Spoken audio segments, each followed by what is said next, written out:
ओम शांति 24/5/1971 के अव्यक्तवाणी के महावाक्य सार है। पोजीशन में ठहरने से ओपोजिशन समाप्त। सर्व आत्माओं के सुख और शांति करता बने हो, क्योंकि दुख हरता सुख करता के सिकिलधे बच्चे हो। तो जो बाप का कर्तव्य वही बच्चों का कर्तव्य है। जो विश्व के कल्याण करता व सुख करता है, उनके पास कभी भी दुख की लहर स्वप्न में भी अथवा संकल्प में भी आ नहीं सकती। तो ऐसी स्थिति बना रहे हो, वह इस स्थिति में स्थित रहते हो जब से नया जन्म लिया है। बाप दादा के सिकिलधे बच्चे बने तो सर्वशक्तिमान की संतान के पास कोई भी प्रकार का संताप आ नहीं सकता। संताप अर्थात दुख की लहर तब तक है जब तक सर्वशक्तिमान बाप की स्मृति नहीं रहती अथवा उनकी संतान प्रैक्टिकल में नहीं बनते हैं। सुख के सागर बाप की संतान तो दुख की लहर क्या वस्तु होती है इससे भी अनजान रहते हैं। सुख की लहर में ही लहराते रहते हैं। माया की ओपोजिशन क्यों होती है? ओपोजिशन का निवारण बहुत सहज है। ओपोजिशन से सिर्फ ए शब्द निकाल दो तो क्या हो जाएगा? पोजीशन में ठहरने से ओपोजिशन होगा। अगर अपने पोजीशन पर स्थित हैं तो माया की ओपोजिशन नहीं होगी।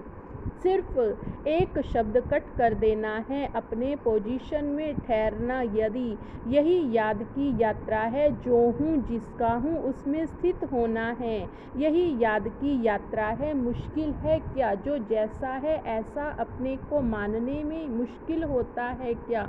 आप लोगों ने असलियत को भुला दिया, उसमें स्थित कराने की ही शिक्षा मिली है। तो असली रूप में ठहरना मुश्किल होता व नकली रूप में ठहरना मुश्किल होता है।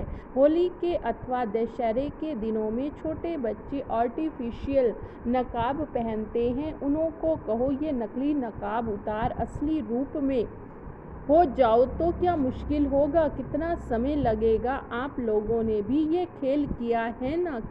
क्या नकाब धारण किए, कब बंदर का, कब असुर का, कब रावण का, कितने नकली नकाब धारण किए हैं। अब बाप क्या कहते हैं? वह नकली नकाब उतार दो, इसमें क्या मुश्किल है? तो सदैव यही नशा रखो कि असली स्वरूप, असली धर्म, असली कर्म हमारा कौन सा है। असली नॉलेज में कि हम मास्टर नॉलेजफुल हैं, यह नशा कम है।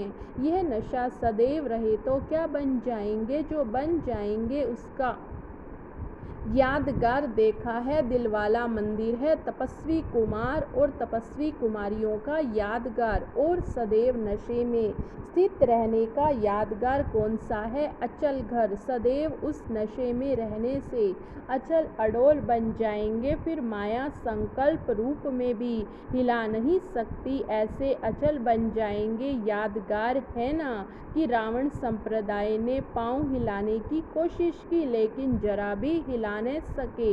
ऐसा नशा रहता है, ये हमारा यादगार है। यह समझते हो ये बड़े बड़े महारथियों का यादगार है, ये मेरा यादगार है। ऐसा निश्चय बुद्धि बनने से विजयी अवश्य प्राप्त हो जाती है। ये कभी भी नहीं सोचो कि ये कोई और महारथियों का, हम तो पुरुषार्थी हैं। अगर निश्चय में स्वरूप की स्मृति में ही कमजोरी होगी तो कर्म में भी कमजोरी आ जाएगी। तो सदैव हर संकल्प निश्चय बुद्धि का होना चाहिए। कर्म करने से पहले ये निश्चय करो कि विजय तो हमारी हुई पड़ी है। अनेक संकल्प विजयी बने हो। जब अनेक संकल्प अनेक बार विजयी बन विजय माला में पिरोने वाले, पूजन होने वाले बने हो तो अब वह रिपीट नहीं करेंगे। वही बना हुआ कर्म दोबारा रिपीट करना है। इसलिए कहा जाता कि बना बनाया बना हुआ है, लेकिन अब फिर से रिपीट कर बना बनाया जो कहावत है उसको पूरा करना। जब निश्चय हो जाता है मैं यह हूँ व यह मुझे करना ही है, मैं कर सकता हूँ, तब यह नशा चढ़ता है कि निश्चय नहीं तो नशा भी नहीं चढ़ता। और निश्चय है तो नशे की स्थिति के सागर में लहराते रहेंगे। ऐसी स्थिति का अनुभवी मूर्त जब बन जाएंगे तो आपकी मूर्त से सिखलाने वाले की सूरत दिखाई देगी। ऐसे अनुभवी मूर्त हो जो बाप और शिक्षक की सूरत आपकी मूर्त से प्रत्यक्ष हो। ऐसे बने हो व बन रहे हो, सफलता के सितारे हो व उम्मीदवार सितारे हो। सफलता तो जन्म सिद्ध अधिकार है, क्योंकि जब सर्वशक्तिमान कहते हो तो असफलता का कारण है शक्तिहीनता। शक्ति की कमी के कारण माया से हार खाते हैं। जब सर्वशक्तिमान बाप की स्मृति में रहते हैं तो सर्वशक्तिमान के बच्चे होने के कारण सफलता तो जन्मसिद्ध अधिकार हो गया। हर सेकंड में सफलता समाई हुई होनी चाहिए। असफलता के दिन समाप्त। अब सफलता हमारा नारा है, यह स्मृति में रखो। बहुत सहज सरल रास्ता है जो सेकंड में अपने को नकली से असली बना सकते हो। इतना सरल मार्ग कब मिलेगा? कभी नहीं। माया की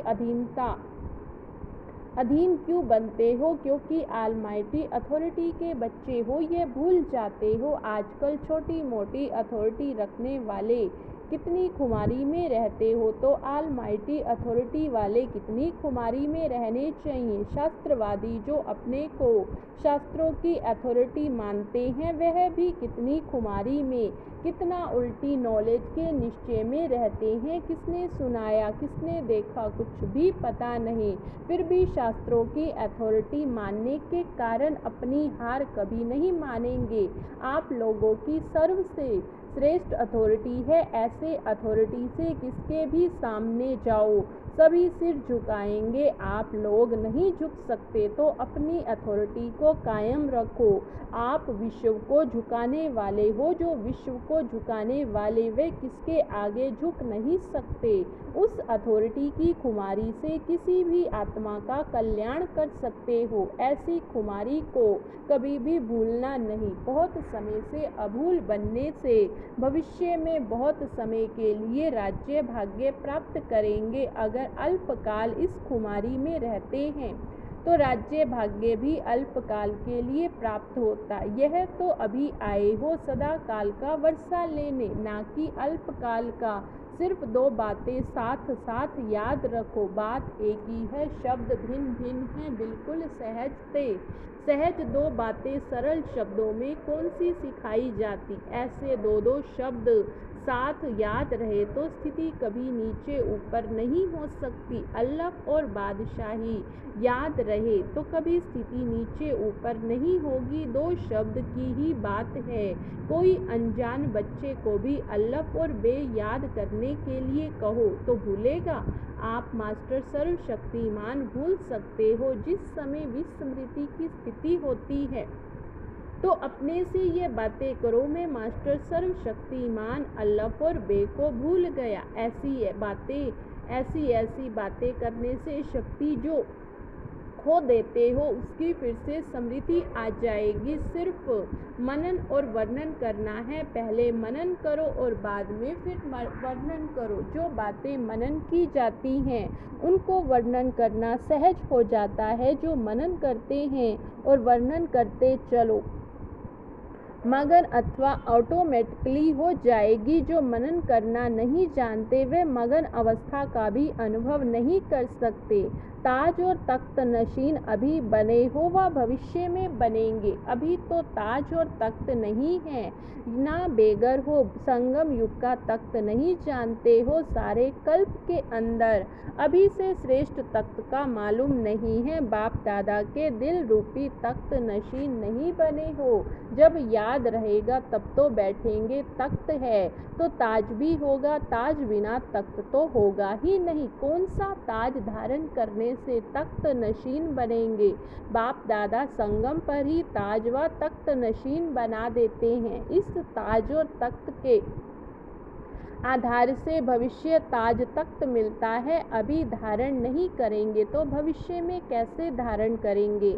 आधार तो संगम युग है ना, ताज भी धारण करना पड़े, तिलक भी धारण करना पड़े और तख्त नशीन भी बनना पड़े। तिलक सदैव कायम रहता व कभी कभी मिट जाता है। ताज, तिलक और तख्त, यह तीनों ही संगम युग की बड़ी से बड़ी प्राप्ति है। इस प्राप्ति के आगे भविष्य राज्य कुछ भी नहीं। जिसने संगम युग का ताज तख्त नहीं लिया उसने कुछ भी नहीं लिया। विश्व के कल्याण की जिम्मेवारी का ताज है। जब तक यह ताज धारण नहीं करते तब तक बाप के दिल रूपी तख्त पर विराजमान नहीं हो सकते। अपना हक जमा करके जाना, नहीं तो बड़ा मुश्किल होगा। मधुबन में ताज व तख्त नशीन बनकर जाना। जब हिम्मतवान निश्चय बुद्धि बनते हो तब ही तो मधुबन में आते हो अपनी ताजपोशी करने, बिगर ताज के नहीं जाना। बाप दादा का तख्त इतना बड़ा है जो जितना भी चाहे उतना विराजमान हो सकते हैं। उस स्थूल तख्त पर तो सभी नहीं बैठ सकते, लेकिन यह तख्त इतना बड़ा है, बड़े से बड़े बाप के बच्चे बड़े से बड़े तख्त नशीन होते हैं। अच्छा, ओम शांति।